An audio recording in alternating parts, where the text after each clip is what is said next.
Magandang hapon po. Ano po yung ginawa kong step? Punta po dun sa mano ko na ginawa ko. Ayan, nalala pala po yung demand. Putik. Pakita ko po sa inyo. Ginawa kong hagdan.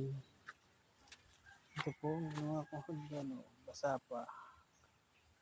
Tapos lang po yan. Ayan, pataas. Ayan, nalala po sa taas. Ayan.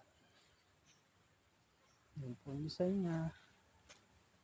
Yan po yung ginawa kong hagdan ngayon.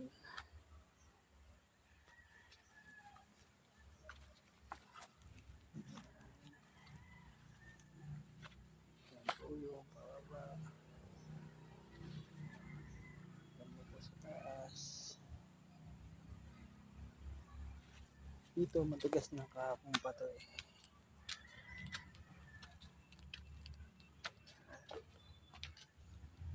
Pababa.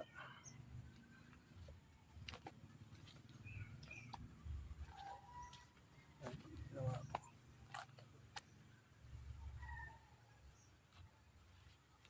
Ay, po, masapa po yung iba.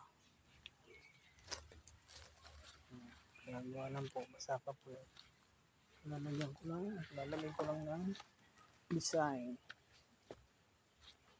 Yan po yung design niya. Parang dahon-dahon. Wala sa pataas. Sige po, hanggang dito na lang po. At magandang hapon po. Salamat po.